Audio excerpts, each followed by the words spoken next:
എന്തൊക്കെയാണ് കാട്ടാരെ? എല്ലാരും കൂടെ എങ്ങോട്ടാ രാവിലെ തന്നെ? ഞങ്ങളെല്ലാം സിംഹരാജാവിനെ കാണാൻ പോവുകയാണ്. അദ്ദേഹത്തിന്റെ അസുഖം ഗുരുതരമാണ്. ഞങ്ങൾ കാര്യങ്ങളെല്ലാം അന്വേഷിക്കാൻ വേണ്ടി ഇറങ്ങിയതാണ്. എന്തേ, മഹാരാജാവ് ഗുരുതരാവസ്ഥയിലാണോ? എന്നാ ഞാനും നിങ്ങളൂടെ വരാം, വാ. എല്ലാവരും കൂടി തങ്ങളുടെ രാജാവായ സിംഹത്തിന്റെ ഗുഹയിലേക്ക് പോയി. അവിടെ സിംഹരാജാവ് അസുഖം ബാധിച്ച് തറയിൽ കിടപ്പുണ്ടായിരുന്നു. ചീറ്റയും കടുവയും സിംഹത്തിന്റെ അടുത്ത് നിന്ന് ശുശ്രൂഷിക്കുന്നുണ്ടായിരുന്നു. ചീറ്റേ, രാജാവിനിപ്പോ എങ്ങനെയുണ്ട്? മഹാരാജാവിന് അസുഖം മൂർച്ഛിച്ചിരിക്കുകയാണോ? മഹാരാജാവ് സുഖം പ്രാപിക്കേണ്ടത് അത്യാവശ്യമാണ്. കാട്ടിലെ രാജാവായ സിംഹത്തിന് പെട്ടെന്നാണ് അസുഖം വന്നത്. രോഗം ഗുരുതരമായതോടെ കാട്ടുവാസികൾ പരിഭ്രാന്തരായി. മഹാരാജാവ് സിംഹം വല്ലാത്ത ശബ്ദത്തിൽ ചുമയ്ക്കാൻ തുടങ്ങി. ചുമച്ചുകൊണ്ടിരിക്കുമ്പോൾ തന്നെ സിംഹരാജാവിന്റെ ജീവൻ പിരിഞ്ഞുപോയി. ഈ കാഴ്ച മൃഗങ്ങൾക്ക് സങ്കടമുണ്ടാക്കി. മഹാരാജാവ് ഇനി നമ്മോടൊപ്പം ഇല്ല. സിംഹത്തിന്റെ മരണം ജീവികൾക്ക് അതീവ ദുഃഖമുണ്ടാക്കി. കുറച്ചു ദിവസങ്ങൾക്ക് ശേഷം എല്ലാ ജീവികളും ഒന്നിച്ചുകൂടി ഭാവിയെക്കുറിച്ച് സംസാരിച്ചു കൊണ്ടിരുന്നു. അപ്പോൾ ആനച്ചേട്ടൻ പറഞ്ഞു, കാട്ടുവാസികളെ, നമുക്കിപ്പോ രാജാവില്ല. ഭരണത്തിന്റെ അത്യാവശ്യം കരുതി നമുക്ക് രാജാവിനെ ചേർന്നെടുക്കണം. പറയൂ, എന്താണ് നിങ്ങളുടെ അഭിപ്രായം? ശരിയാണ്, തീർച്ചയായും രാജാവിനെ തെരഞ്ഞെടുത്തേ പറ്റൂ. പക്ഷേ അത് നമ്മൾ എങ്ങനെയാണ് ചെയ്യാൻ പോകുന്നത്? നിഷ്പക്ഷമായി ഭരണം നടത്തുന്ന ഒരാളായിരിക്കണം നമ്മുടെ രാജാവ്. മാത്രമല്ല സിംഹരാജാവിനെ പോലെ സമർത്ഥനുമായിരിക്കണം. മാത്രമല്ല ശക്തിമാനും നീതിയുക്തനുമായിരിക്കണം. ആനച്ചേട്ടാ, നമ്മുടെ കാട്ടിൽ സിംഹരാജാവിനെ പോലെ ശക്തനായ ആരെയെങ്കിലും കണ്ടിട്ടുണ്ടോ? ഇല്ല, പക്ഷെ അതേപോലെ ഒരു വ്യക്തിത്വത്തെ നമ്മൾ അന്വേഷിച്ചു കണ്ടുപിടിക്കണം. ധർമ്മിഷ്ഠനും ദയാലുവുമായ ഒരാളെ വേണം നമ്മളെല്ലാം രാജാവായി തെരഞ്ഞെടുക്കാൻ. അങ്ങനെയുള്ള ഒരു മൃഗത്തെ എവിടെന്നാ കിട്ടുക? കരടിച്ചേട്ടാ, നമുക്ക് കാട്ടിലൊരു തെരഞ്ഞെടുപ്പ് നടത്താം. ആ തെരഞ്ഞെടുപ്പിൽ മാത്രമേ സിംഹരാജാവിനെ പോലെ ഒരാളെ നമുക്ക് രാജാവായി തെരഞ്ഞെടുക്കാൻ പറ്റുള്ളൂ. ശരി, കാട്ടുമൃഗങ്ങള്, തിരഞ്ഞെടുപ്പിന് എല്ലാരും തയ്യാറാണോ? അതെ, ഞങ്ങൾ തയ്യാറാണ്. ഞങ്ങൾ തയ്യാറാണ്. ശരി, ശക്തരും ധീരരുമായ മൃഗങ്ങളൊക്കെ ഒരു ഭാഗത്തേക്ക് മാറി നിൽക്കൂ. ഉടനെ തന്നെ കടുവയും കരടിയും ചീറ്റയും ഒരു ഭാഗത്തേക്ക് മാറി നിന്നു. ഈ കാട്ടിലെ ശക്തൻ ഞാനാണ്. സഭയിലുള്ളവരോട് എനിക്ക് പറയാനുള്ളത് എന്താന്ന് വെച്ചാൽ എന്നെ രാജാവാക്ക. അധികം ഒന്നും ആലോചിക്കണ്ട. ഞാൻ വെറും ഒരു ശക്തൻ മാത്രമല്ല, രാജകുടുംബത്തിലെ ഒരു അംഗവുമാണ്. അതുകൊണ്ട് എന്നെ തന്നെ കാട്ടിലെ രാജാവാക്കണം. അല്ല, എന്നെ ആയിരിക്കണം കാട്ടുരാജാവായി നിയമിക്കേണ്ടത്. ഞാൻ സത്യസന്ധമായി ഭരിക്കും, തീർച്ച. എന്റെ ബുദ്ധി സാമർഥ്യത്തെ കുറിച്ച് എല്ലാവർക്കും അറിയാലോ. 3 പേരും അവരുടെ വീരകഥകൾ പറഞ്ഞു. ശരി ശരി, നിർത്ത്. നിങ്ങൾ 3 പേരിൽ ആരാണ് ഏറ്റവും സമർത്ഥനും ശക്തനും സത്യസന്ധനും എന്ന് തിരഞ്ഞെടുപ്പിൽ എല്ലാവർക്കും മനസ്സിലാകും. ശരി, തെരഞ്ഞെടുപ്പ് എപ്പോഴാ നടത്താൻ പോകുന്നത്? തെരഞ്ഞെടുപ്പ് 2 ദിവസം ശേഷമായിരിക്കും. ഞാനും കുറച്ചു പേരും വോട്ടിംഗ് മെഷീൻ ഉണ്ടാക്കാനുള്ള പണി തുടങ്ങാൻ പോവുകയാണ്. 2 ദിവസത്തിനു ശേഷം നമ്മുടെ വലിയ മൂവാണ്ടൻ മാവിന്റെ ചോട്ടിൽ ഞങ്ങൾ വോട്ടിംഗ് മെഷീൻ വെക്കും.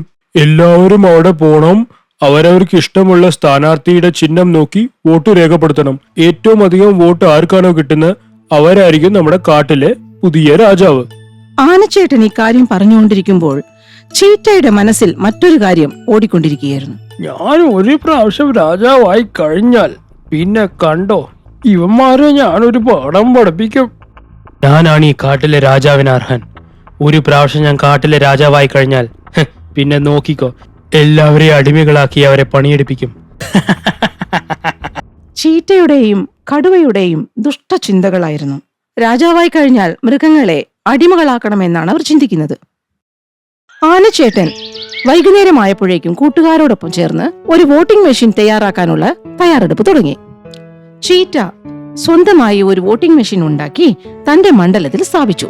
ഇത് തന്നെയാണ് കടുവയും ചെയ്തത്. ഞാൻ കസ്റ്റമൈസ് ചെയ്ത ഈ വോട്ടിംഗ് മെഷീൻ കൊണ്ട് ഞാൻ മാത്രമേ രാജാവാകാൻ പറ്റുള്ളൂ. കാരണം ഞാൻ ഈ സെറ്റിംഗ് ഫുള്ള് മാറ്റിക്കഴിഞ്ഞു. ആര് ഏത് ബട്ടൺ പ്രസ് ചെയ്താലും വോട്ട് എനിക്ക് മാത്രമേ വീഴുള്ളൂ. ഞാൻ ഈ കാട്ടിലെ രാജാവായേ തീരൂ. കടുവ കസ്റ്റമൈസ് ചെയ്തതുപോലെ തന്നെയാണ് ചീറ്റയും ഒരു വോട്ടിംഗ് മെഷീൻ കസ്റ്റമൈസ് ചെയ്തത്.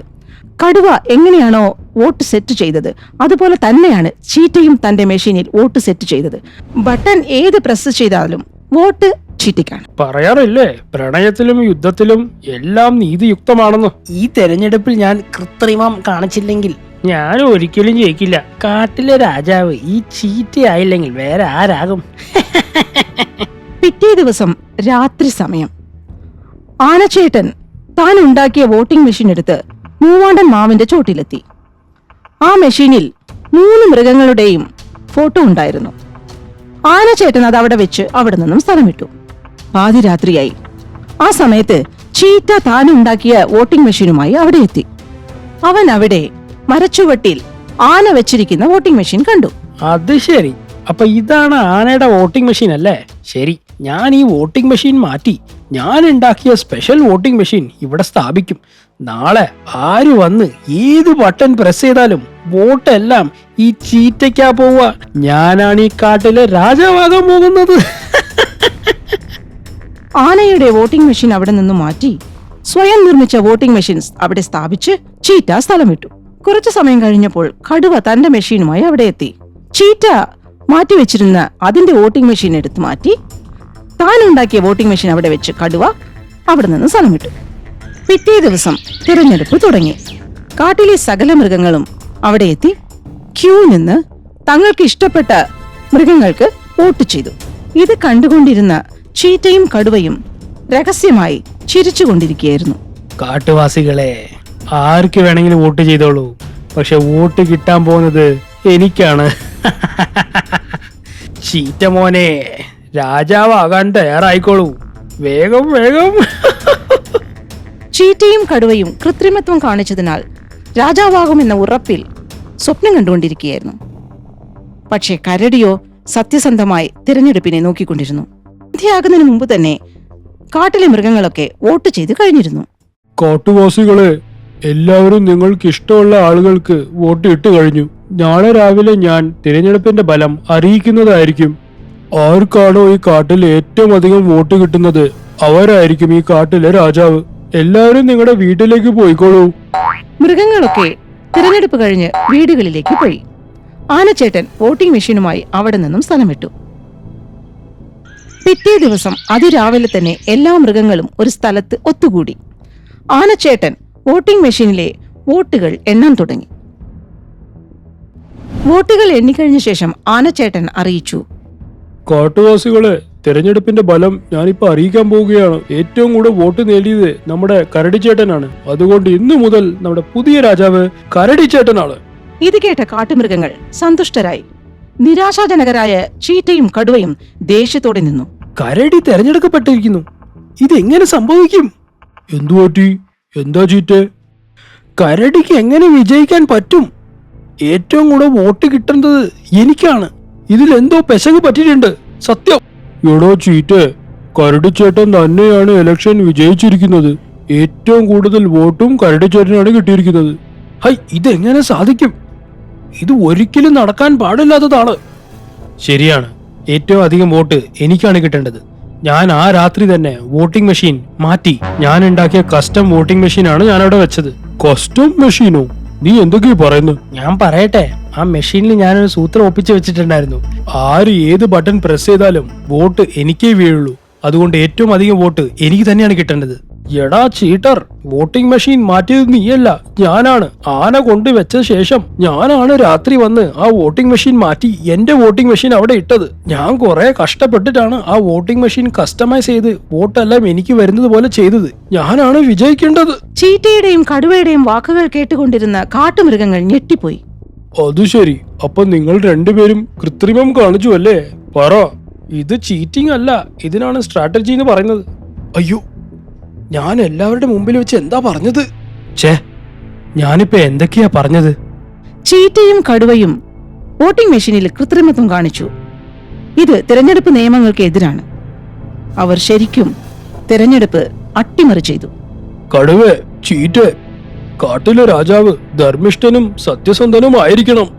ചതിയന്മാരായ നിങ്ങൾ രണ്ടുപേര് രാത്രി തന്നെ വന്ന് വോട്ടിംഗ് മെഷീൻ മാറ്റുന്നത് ഞാൻ കണ്ടു.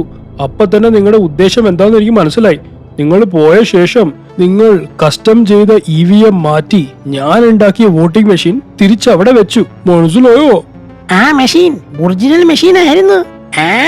ആ മെഷീനിൽ ഏത് ബട്ടൺ പ്രസ് ചെയ്യുന്നോ അയാൾക്ക് മാത്രമേ വോട്ട് പോളൂ, മനസ്സിലായ? കേട്ടോളൂ, കരടിച്ചേട്ടനാണ് ജയിച്ചത്. കരടിച്ചേട്ടൻ ശക്തനും സമർത്ഥനും മാത്രമല്ല, സത്യസന്ധനുമാണ്. അതുകൊണ്ട് അവനാണ് കാട്ടിലെ രാജാവ്. നിങ്ങളെ പോലുള്ള ചതിയന്മാർ രാജാവാകാൻ പാടില്ല. എല്ലാവരുടെയും മുമ്പിൽ വെച്ച് ആനച്ചേട്ടൻ കരടിയെ രാജാവായി വാഴിച്ചു. കാട്ടുമൃഗങ്ങളെ, നമ്മൾ മനുഷ്യരല്ല, മൃഗങ്ങളാണ്. നമ്മൾ തിരഞ്ഞെടുപ്പിൽ കള്ളത്തരം കാണിക്കാൻ പാടില്ല. കരടിച്ചേട്ടൻ സത്യസന്ധനായി മത്സരിച്ചു, വിജയിക്കുകയും ചെയ്തു. അതുകൊണ്ടാണ് ഞാൻ കരടിച്ചേട്ടനെ വിജയിയായി അറിയിച്ചത്. തിരഞ്ഞെടുപ്പ് ജയിച്ചത് കരടിയാണ്. അതുകൊണ്ട് ഇനി മുതൽ കരടി തന്നെയാണ് നമ്മുടെ കാട്ടിലെ രാജാവ്. കരടിയെ രാജാവായി വാഴിച്ച ശേഷം ആന പറഞ്ഞു, രാജാവ്, ഇലക്ഷനിൽ കള്ളത്തരം കാണിച്ചവരെ കാട് വിട്ട് പുറത്താക്കണമെന്നാണ് നിയമം. പക്ഷേ നിങ്ങൾ തന്നെ പറയൂ, ഇവരെന്താ ചെയ്യേണ്ടത്? ചീറ്റയും കടുവയും രാജാവാകണമെന്ന അതിമോഹം കൊണ്ട് ഇലക്ഷനിൽ ചീറ്റിംഗ് നടത്തി. പക്ഷേ എന്റെ അഭിപ്രായത്തിൽ തെറ്റ് എല്ലാവർക്കും പറ്റും. അതുകൊണ്ട് ഞാൻ ഇവർക്ക് തെറ്റ് തിരുത്താനായി ഒരു അവസരം നൽകാൻ തീരുമാനിച്ചിരിക്കുന്നു. ഞാൻ ഇവരോട് നിരുപാധികമായി ക്ഷമിച്ചിരിക്കുന്നു. കരടി രാജാവിന്റെ ഉത്തരവ് കേട്ട് ചീറ്റയും കടുവയും പശ്ചാത്തപിച്ചു. കണ്ടോ, ഇതിനെയാണ് സത്യസന്ധത എന്ന് പറയുന്നത്. രാജാവിന് വേണമെങ്കിൽ നിങ്ങളെ രണ്ടുപേരെയും ശിക്ഷിക്കാമായിരുന്നു. പക്ഷെ രാജാവ് അങ്ങനെയൊന്നും ചെയ്തില്ല. ഞങ്ങളുടെ പ്രവൃത്തികൾ ഓർത്ത് ഞങ്ങൾ ലജ്ജിക്കുന്നു. കേട്ടോളൂ, അത്തറിന്റെ മണത്തെക്കാളും നല്ലത് അധ്വാനത്തിന്റെ മണമാണ്. ഇനിയെങ്കിലും നിങ്ങൾ സത്യസന്ധമായി ജീവിക്കാൻ പഠിക്കൂ, ശ്രമിക്കൂ. ശരിയാണ് രാജാവേ, ഞങ്ങൾ രണ്ടുപേരും ചെയ്തത് മഹാപാപം തന്നെ. ഞങ്ങൾ അക്സെപ്റ്റ് ചെയ്യുന്നു. ഇനി മുതൽ ഞങ്ങൾ രണ്ടുപേരും സത്യസന്ധരായി ജീവിക്കും. ഈ കാടിന് ചീത്ത പേര് വരുത്തില്ല. പണ്ടാരോ പറഞ്ഞിട്ടുണ്ട്, ചതിയിലൂടെ നേടിയതൊന്നും നിലനിൽക്കില്ലെന്ന്. ദുർഗന്ധം വമിക്കുന്ന ചെളിയിലാണെങ്കിലും താമര എന്ന പോലെ സത്യം പ്രകാശിക്കും. നിഷ്പക്ഷനായ പുതിയ കരടി രാജാവിന്റെ സത്യസന്ധതയും ധർമ്മബോധവും കണ്ട് മൃഗങ്ങളൊക്കെ സന്തോഷിച്ചു. അവരുടെ ജീവിതം സുഗമമായി. രാംപൂർ എന്ന മഹാവനത്തിൽ പലതരത്തിലുള്ള മൃഗങ്ങൾ താമസിച്ചിരുന്നു. അവരൊക്കെ ഒരു കുടുംബം എന്ന പോലെ ഒരുമയോടെ സ്നേഹത്തോടെ വർത്തിച്ചു. അങ്ങനെ താമസിച്ചു കൊണ്ടിരുന്ന സമയത്ത് ഒരു ദിവസം ആ കാട്ടിലെ മൃഗങ്ങളൊക്കെ ഒന്നിച്ചു ചേർന്ന് സംസാരിച്ചു കൊണ്ടിരിക്കുകയായിരുന്നു. നമുക്ക് ചുറ്റും എത്രയോ കാടുകളുണ്ട്. പക്ഷേ നമുക്ക് കിട്ടുന്ന സമാധാനവും സന്തോഷവും വേറെ ഒരു കാട്ടിലും ഞാൻ കണ്ടിട്ടില്ല. എനിക്ക് എന്റെ കാട് തന്നെയാണ് ഇഷ്ടം. അല്ലെങ്കിൽ തന്നെ ശാന്തി സമാധാനം അല്ല ആ കാട്ടിൽ എങ്ങനെ വരാനാ? ആ കാട്ട് ഭരിക്കുന്നത് നമ്മുടെ സിംഹരാജാവല്ലല്ലോ. അതുകൊണ്ട് എനിക്ക് ഈ കാട് ഇഷ്ടമാണ്. നീ പറഞ്ഞത് ശരിയാടാ. ഞാനും കുറെ കേട്ടിട്ടുണ്ട്. മറ്റുള്ള കാടിലെ രാജാക്കന്മാര് വിശന്നു കഴിഞ്ഞാലേ സ്വയം പ്രജകളെ തന്നെ കൊന്നു തിന്നോത്രേ. പക്ഷെ നമ്മുടെ രാജാവ് നോക്കിയേ, സ്വയം ഭക്ഷണം ഇല്ലെങ്കിൽ കൂടെ നമുക്ക് ഭക്ഷണം ഉണ്ടാക്കിയിട്ടേ അങ്ങേര് ഉറങ്ങാൻ പോകുള്ളൂ. എന്തു നല്ല രാജാവോ അല്ലേ? പൊന്നു തമ്പുരാൻ തന്നെ. അങ്ങനെ ആ രാത്രിയിൽ മൃഗങ്ങളൊക്കെ ചേർന്ന് സൊറ പറഞ്ഞുകൊണ്ടിരിക്കുകയായിരുന്നു. മഹാരാജാവിനെ വാനോളം പുകഴുന്നുമുണ്ടായിരുന്നു. അങ്ങനെ കൊച്ചു വർത്തമാനം പറഞ്ഞവരൊക്കെ തളർന്ന് ഉറങ്ങാൻ പോയി. പെട്ടെന്നാണ് കുറുക്കത്തി അവിടെ ഓടി വന്ന് എല്ലാവരും തിരിച്ചു വിളിച്ചിങ്ങനെ പറഞ്ഞു, കൂട്ടുകാരെ, നിങ്ങളൊരു കാര്യം അറിഞ്ഞോ? അടുത്ത കാട്ടിലൊരു കള്ളം കയറിയിത്രേ. എന്റെ കുറുക്കത്തി, ഏപ്രിൽ മാസം കഴിഞ്ഞു. ഞങ്ങളെ വെറുതെ ഏപ്രിൽ ഫൂൾസ് ഒന്നും ആക്കണ്ട. നമ്മുടെ കാട് വിട്. നമ്മുടെ അടുത്ത കാട്ടിൽ കൂടെ ഒരു കള്ളം കയറിയിട്ടില്ല. വെറുതെ എന്തൊക്കെയാ പറയരുത് കേട്ടാ. ഓഹോ, അങ്ങനെയോ? ഞാൻ പറഞ്ഞ നിങ്ങളെ വിശ്വസിക്കണ്ട. പക്ഷെ ഞാൻ നിങ്ങളെ ഏപ്രിൽ ഫുൾ ആക്കിയതൊന്നല്ല. ഞാൻ എന്റെ സ്വന്തം 2 കാതുകളോണ്ട് കേട്ടതാണ് ഞാൻ നിങ്ങളോട് പറഞ്ഞത്. ഞാൻ ഇന്നലെ എന്റെ സഹോദരിയെ കാണാൻ പോയതാ. അവളാ എന്നോട് പറഞ്ഞത് അവളുടെ കാട്ടിൽ ഇന്നലെ മോഷണം നടന്നു എന്ന്. മനസ്സിലായോ? ഇത് കേട്ട ഞാൻ പേടിച്ചു പോയി. ഇതിനെക്കുറിച്ചൊരു മുന്നറിയിപ്പ് നൽകാനാണ് ഞാനിവിടെ വന്ന് പറഞ്ഞത്. പക്ഷേ നിങ്ങൾക്കോ എന്നെ വിശ്വാസമില്ലല്ലോ. എന്റെ കുറുക്കത്തി, നീ ഇതുവരെയ്ക്കും പറഞ്ഞതില് എന്തെങ്കിലും വാസ്തവം ഉണ്ടായിട്ടുണ്ടോ? എന്താ കൂട്ടുകാരെ, ഞാൻ പറഞ്ഞത് ശരിയല്ലേ? അതെ, നിങ്ങൾ പറഞ്ഞത് ശരി തന്നെ. ശരി, ഞാൻ പോയി ഉറങ്ങാൻ പോവാ. ഉറക്കം കെടുത്താനായി കുറുക്കത്തിയുടെ ഓരോരോ കാര്യങ്ങൾ. ആ കുറുക്കത്തി പറഞ്ഞത് ആരും വിശ്വസിച്ചില്ല. എല്ലാവരും ഉറങ്ങാൻ പോയി. ഈ കാര്യം കേട്ടതു മുതൽ കുറുക്കത്തി ഉറങ്ങിയില്ല. രാത്രി മുഴുവൻ അവൾ ഉറങ്ങാതെ കിടന്നു. സുഹൃത്തായ മൂങ്ങയോട് സംസാരിച്ചുകൊണ്ടിരിക്കുകയായിരുന്നു അവൾ. കുറുക്കത്തിയുടെ വാക്കുകളെ തമാശ രൂപേണ തള്ളിക്കളഞ്ഞ മൃഗങ്ങളൊക്കെ സുഖനിദ്രയിലായി. പിറ്റേന്ന് പുലർന്നു. അതാ നമ്മുടെ കുരങ്ങൻ ഉച്ചത്തിൽ അലറി നിലവിളിക്കുന്നു. ഈ കുരങ്ങന്റെ നിലവിളി കേട്ട് എല്ലാ മൃഗങ്ങളും അവിടെ എത്തി. എന്റെ കുരങ്ങ ചേട്ടാ, എന്തു പറ്റി? പുലർച്ചയ്ക്ക് ഇങ്ങനെ നിലവിളിക്കുന്നത് എന്ത്? വല്ല ദുസ്വപ്നം കണ്ട? ഇതൊരു സ്വപ്നമായിരിക്കണേ എന്നാണ് ഞാൻ രാവിലെ എഴുന്നേറ്റ് നോക്കിയത്. പക്ഷെ എൻ്റെ വീട്ടിലുള്ള എല്ലാ സാധനങ്ങളും മോഷണം പോയി. 5 ദിവസത്തിന് വേണ്ടിയുള്ള വാഴപ്പഴമാണ് ഞാൻ ചേർത്ത് വെച്ചത്. ആരാണ് എടുത്തിട്ട് പോയത്? അവൻ നശിച്ചു പോകും. ഞാൻ ഇനി എന്ത് ഭക്ഷണം കഴിക്കാനാ? അയ്യോ, എൻ്റെ വാഴപ്പഴം പോയേ. കളവോ? നമ്മുടെ കാട്ടിലോ? അയ്യോ, ആരായിരിക്കും മോഷ്ടാവ്? എനിക്ക് അറിഞ്ഞൂടെ എൻ്റെ മാഞ്ചേച്ചി. പക്ഷെ കട്ടുകൊണ്ട് പോയവൻ ഒരു അതിബുദ്ധിമാൻ തന്നെ. ഞാൻ രാത്രി കെട്ടിപ്പിടിച്ച് കിടക്കുന്ന വാഴപ്പഴം പോലും അവൻ മോഷ്ടിച്ചു കൊണ്ടുപോയി എൻ്റെ മാഞ്ചേച്ചി. ഞാൻ എന്ത് പറയാനാ? ഇന്നലെ രാത്രി തന്നെ ഞാൻ പറഞ്ഞതല്ലേ അടുത്ത കാട്ടിലൊരു മോഷണം പോയിട്ടുണ്ടെന്ന്. പക്ഷെ നിങ്ങൾ ആരും വിശ്വസിച്ചില്ല. നീ ചേർത്ത് വെച്ച പഴങ്ങൾ മുഴുവൻ പോയില്ലേ? എന്റെ ബലമായ സംശയം നീയാണ് എന്റെ പുറകിൽ നിന്നാണ്. കാരണം നീ പറഞ്ഞത് ഞങ്ങൾ ഇന്നലെ വിശ്വസിച്ചില്ലല്ലോ, അതുകൊണ്ടായിരിക്കാം. അസംബന്ധം പറയരുത് ആനച്ചേട്ടാ. ഞാനെന്തിനാണ് പഴം മോഷ്ടിക്കുന്നത്? ഞാനത് കഴിക്കാറില്ലല്ലോ. ഞാൻ വാഴപ്പഴമോ മറ്റു പഴങ്ങളൊന്നും കഴിക്കാറില്ലല്ലോ. എനിക്ക് ആവശ്യം തോന്നിക്കഴിഞ്ഞാൽ എൻ്റെ വീട്ടിൻ്റെ അടുത്തുള്ള മുന്തിരിത്തോപ്പുന്ന ഞാൻ പറിച്ചു കഴിക്കും. ഇഷ്ടം പോലെ ഉണ്ട്. വാഴപ്പഴത്തിന് വേണ്ടി ഞാൻ എപ്പോഴെങ്കിലും നിങ്ങളുടെ അടുത്ത് വന്നിട്ടുണ്ടോ? ഇല്ലല്ലോ. പിന്നെ എന്തിനാണ് ഈ വേണ്ടാതെ ഞാൻ പറയുന്നത്? സങ്കടം ഉണ്ട് കേട്ടോ. ഇത്രയും പറഞ്ഞ ശേഷം കുറുക്കത്തി അവിടെ നിന്നും പോയി. അവളുടെ വീട്ടിൽ പോയി സുഖമായിട്ട് ഉറങ്ങി. മോഷണം നടന്നിട്ടും അവർ ആരും അവളെ വിശ്വസിച്ചില്ല.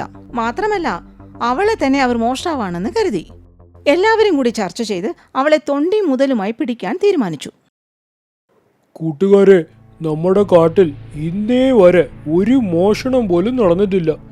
എനിക്ക് ഉറപ്പാണ് ഇതിന്റെ പുറകെ ആ കുറുക്കത്തി തന്നെയാണ്. ഇന്ന് നമ്മൾ ആരും ഉറങ്ങരുത്. ആ കുറുക്കത്തി കക്കാൻ വരുമ്പോഴേ അവളെ കയ്യോടെ പിടിച്ച് സിംഹരാജാവിനടുത്ത് ഏൽപ്പിക്കണം. എന്താ? മറ്റുള്ള മൃഗങ്ങളും ആനച്ചാർ പറഞ്ഞത് സമ്മതിച്ചു. അന്ന് രാത്രി ആരും ഉറങ്ങിയില്ല. എല്ലാവരും കുറുക്കത്തിയെ ശ്രദ്ധിച്ചുകൊണ്ട് കിടന്നു. പക്ഷേ നോക്കി നോക്കി അവർ ഉറങ്ങിപ്പോയി. അങ്ങനെ പുലർന്നു. പിറ്റേ ദിവസമായി. അപ്പോഴാണ് ആനയ്ക്ക് മനസ്സിലായത് ആനയുടെ വീട്ടിൽ കള്ളൻ കയറിയിരിക്കുന്ന കാര്യം. അയ്യോ, ഇത് സംഭവിക്കാനേ പാടില്ല. എന്റെ വീട്ടിലെങ്ങനെ മോഷണം പോയി? കൊള്ളൻ ഓരായിരിക്കും. കുറുക്കത്തി നമ്മുടെ എല്ലാവരുടെയും ശ്രദ്ധയിലായിരുന്നല്ലോ. എന്ത്? അതായത് രാത്രി മുഴുവൻ നിങ്ങളെല്ലാവരും എൻ്റെ വീടിന് ചുറ്റും കാവൽ നിന്നു. അപ്പോൾ നിങ്ങളെല്ലാവരും ഞാനാണ് കള്ളി എന്ന് വിശ്വസിക്കുന്നു അല്ലേ? ഏതായാലും കാവൽ നിന്നതിന് നന്ദിയുണ്ട് കേട്ടോ. നിങ്ങളൊക്കെ കാവൽ നിന്നത് കൊണ്ട് എൻ്റെ വീട്ടിൽ കള്ളം കയറിയില്ല. പാവ ആനച്ചേട്ടൻ പറ്റിക്കപ്പെട്ടു. ഒന്ന് മതിയാക്കുന്നുണ്ടോ? നമ്മൾ പരസ്പരം ഷണ്ടിടേണ്ട സമയമല്ല ഇപ്പോ. കള്ളനെ പിടിക്കാനുള്ള കാര്യം നോക്ക്. നല്ലോണം ആലോചിച്ചിട്ട് വേണം ആ സൂത്രശാലിയായ കള്ളനെ പിടിക്കാൻ. അതിനെന്താ വഴി? അതാണ് ഇപ്പൊ അത്യാവശ്യം. ശരിയാണ്. ദിവസം തോറും മോഷണം കൂടിക്കൂടി വരികയില്ലേ? എല്ലാവരും രാത്രി ഉറക്കൊഴിഞ്ഞിരിക്കുക എന്നത് ഒരു പരിഹാരമേ അല്ല. രാവിലെ നമ്മൾ ഉറങ്ങാൻ തുടങ്ങിയാൽ അവൻ അപ്പോഴിറങ്ങിയാലോ? കുറുക്കത്തി പറയുന്നത് 100% ശരിയാണ് മാൻകുട്ടി. ഇങ്ങനെ തന്നെ പോയി കഴിഞ്ഞാലേ നമ്മുടെ കാര്യമെല്ലാം കട്ടപ്പുകയാവും. വേഗം നമ്മൾ പോയി സിംഹരാജാവിനോട് പറഞ്ഞിട്ട് ഒരു പരിഹാരം കാണണം. രാജാവ് സുഖമില്ലാതെ കിടക്കുക എന്ന് നിങ്ങൾക്കെല്ലാവർക്കും അറിയുന്ന തന്നെ അല്ലേ? അദ്ദേഹത്തിനോട് ഇതെല്ലാം പറഞ്ഞു കഴിഞ്ഞാൽ അദ്ദേഹത്തിന്റെ അസുഖം ഇനിയും മോശമായി കഴിഞ്ഞാലോ? ആനച്ചേട്ടാ, ഇങ്ങനെയൊക്കെ ചിന്തിക്കുകയാണെങ്കിലേ വീണ്ടും ആനച്ചേട്ടന്റെ വീട്ടിൽ തന്നെ കള്ളം കയറും. പെട്ടെന്ന് കള്ളനെ പിടിക്കണം. പറ്റിയ ആളോ നമ്മുടെ സിംഹരാജാവ് തന്നെ. കുറുക്കത്തി പറഞ്ഞതിനോട് ഞാൻ പൂർണ്ണമായി യോജിക്കുന്നു. അവള് പറഞ്ഞത് 100% ശരിയാ. കള്ളനെ എങ്ങനെയെങ്കിലും പിടിച്ചേ പറ്റൂ. എന്നാലേ നമ്മുടെ കാട്ടിൽ സമാധാനം കിട്ടുള്ളൂ. അങ്ങനെ എല്ലാ മൃഗങ്ങളും കൂടി മഹാരാജാവായ സിംഹത്തെ കാണാൻ ചെന്നു. അവർ പ്രശ്നങ്ങൾ രാജാവിന് മുമ്പിൽ അവതരിപ്പിച്ചു. പ്രശ്നത്തെക്കുറിച്ച് നന്നായി കേട്ടറിഞ്ഞ ശേഷം സിംഹം മൃഗങ്ങളോട് ഇങ്ങനെ പറഞ്ഞു. ഇത്രയേറെ പ്രശ്നങ്ങളും പ്രതിസന്ധികളും ഒക്കെ ഉണ്ടായിട്ടും എൻ്റെ അടുത്ത് ആരും ഒരു കാര്യം കൂടെ പറഞ്ഞിട്ടില്ല. എൻ്റെ അടുത്ത് ഈ കാര്യങ്ങളൊക്കെ പറയാൻ എന്തുകൊണ്ടാണ് നിങ്ങൾ ഇത്ര മടിച്ചത്? മഹാരാജാവേ, മുമ്പേ തന്നെ ഞാൻ ഈ മോഷണത്തിന്റെ കാര്യം ഇവരോടൊക്കെ പറഞ്ഞതാ. പക്ഷെ ഇവരാരും ഞാൻ പറഞ്ഞതിനോടൊരു പുല്ല് വില പോലും കൊടുത്തില്ല. വിശ്വസിക്കാത്തത് കൊണ്ടാണ് അങ്ങയോട് ആരും പറയാതിരുന്നത്. അവരുടെ വീട്ടിലൊക്കെ കള്ളം കയറിയപ്പോ അങ്ങയെ കാണാൻ വന്നു. രാജാവേ, ഞങ്ങൾക്ക് എല്ലാവർക്കും തെറ്റുപറ്റി. ഞങ്ങളോട് ക്ഷമിക്കണം. എങ്ങനെയെങ്കിലും ആ കള്ളനെ പിടിക്കണം. ശരി, എനിക്ക് കുറച്ച് ആലോചിക്കാൻ സമയം വേണം. നിങ്ങളെല്ലാം വീട്ടിലേക്ക് മടങ്ങിപ്പോയിക്കോളൂ. വൈകുന്നേരം ആകുമ്പോൾ എന്നെ കാണാൻ വന്നാൽ മതി. രാജാവ് പറഞ്ഞതനുസരിച്ച് മൃഗങ്ങളൊക്കെ അവരവരുടെ വീടുകളിലേക്ക് തിരിച്ചുപോയി. വീട്ടിലെത്തിയ അവർ കണ്ണു തള്ളി നിന്നുപോയി. കാരണം എന്താണെന്നറിയുമോ? എല്ലാവരുടെ വീട്ടിലും കള്ളം കയറി കളവ് പോയിരുന്നു. ഇത് കണ്ട് മനസ്സ് വിഷമിച്ച് പരിഭ്രാന്തരായ മൃഗങ്ങളൊക്കെ വീണ്ടും മഹാരാജാവായ സിംഹത്തിന്റെ അടുത്തേക്ക് ഓടിച്ചെന്നു. മഹാരാജാവേ, ക്ഷമിക്കണം. ആലോചിക്കാനൊന്നും ഇപ്പോൾ സമയമില്ല. എത്രയും പെട്ടെന്ന് എന്തെങ്കിലുമൊക്കെ ചെയ്യണം. കാരണം ഈ കള്ളൻ അതിബുദ്ധിശാലിയാണ്. അങ്ങ് മാത്രമേ ഉള്ളൂ രക്ഷ. ശരിയാണ് രാജാവേ, വീട് വിട്ട് പുറത്തിറങ്ങാന്ന് വെച്ചാൽ തന്നെ നഷ്ടങ്ങളും കൊണ്ട് നടക്കാന്നായിപ്പോയി. എത്രയും പെട്ടെന്ന് എന്തെങ്കിലും ചെയ്യണം, അല്ലെങ്കിൽ അവൻ കാട് കട്ടുമുടിപ്പിക്കും. ശരി ശരി, കാര്യങ്ങളൊന്ന് വിശദമായി പറയൂ. എന്തിനാ നിങ്ങൾ പരിഭ്രാന്തരായി തിരിച്ചു ഓടി വന്നത്? എന്തു പറയാനാണ് രാജാവേ, ഈ പ്രശ്നത്തിനൊരു പരിഹാരം കാണാനാണ് ഞങ്ങൾ ഇവിടെ ഓടി വന്നത്. ഈ സമയത്ത് ആ ബുദ്ധിശാലി കള്ളൻ ഞങ്ങളുടെ വീടുകളൊക്കെ കൊള്ളയടിച്ചു. ഇതെല്ലാം കേട്ടിട്ട് എനിക്ക് വല്ലാതെ സങ്കടം തോന്നുന്നു. നിങ്ങളുടെ വസ്തുക്കളൊക്കെ എനിക്ക് സംരക്ഷിക്കാൻ പറ്റിയില്ലല്ലോ. അതുമാത്രമല്ല, ആ സമർത്ഥനായ കള്ളൻ ഇപ്പോഴും മോഷ്ടിച്ചു കൊണ്ടിരിക്കുന്നു. പക്ഷേ വിഷമിക്കണ്ട, ഞാൻ നിങ്ങൾക്ക് വാക്ക് തരുന്നു അവനെ പിടിക്കുമെന്ന്. പക്ഷേ മഹാരാജാവേ, ഇപ്പൊ ഞങ്ങൾ എന്ത് ചെയ്യാനാ? ഇങ്ങനെ തന്നെ കാര്യം പോയി കഴിഞ്ഞാൽ ഞങ്ങൾ കാട് ഉപേക്ഷിക്കേണ്ടി വരും. ഈ കാട് വിട്ട് ആർക്കും എങ്ങോട്ടും പോകേണ്ട ആവശ്യമില്ല. ഇതിന്റെ പരിഹാരം ഞാൻ ആലോചിച്ചു കഴിഞ്ഞു. ഇന്ന് രാത്രി എല്ലാവരും ഉറങ്ങാതെ ഇരിക്കണം, പക്ഷേ ഉറങ്ങുന്ന പോലെ അഭിനയിക്കണം. ഞാനും എൻ്റെ പടയാളികളും ഈ രാത്രി റോന്തു ചുറ്റുന്നതായിരിക്കും. ആ കള്ളൻ ഈ കാട്ടിൻ്റെ മണ്ണ് ചവിട്ടുന്ന ആ നിമിഷം ഞാൻ അവനെ പിടിച്ച് ജയിലിൽ അടച്ചിരിക്കും. വിഷമിക്കണ്ട. സിംഹരാജാവ് പറഞ്ഞതനുസരിച്ച് മൃഗങ്ങളൊക്കെ തിരിച്ചുപോയി. രാത്രിയായപ്പോൾ ഉറങ്ങുന്നത് പോലെ അവർ അഭിനയിച്ചു കിടന്നു. അപ്പോഴാണ് കള്ളൻ ചെന്നായ കാട്ടിനുള്ളിലേക്ക് പ്രവേശിച്ചത്.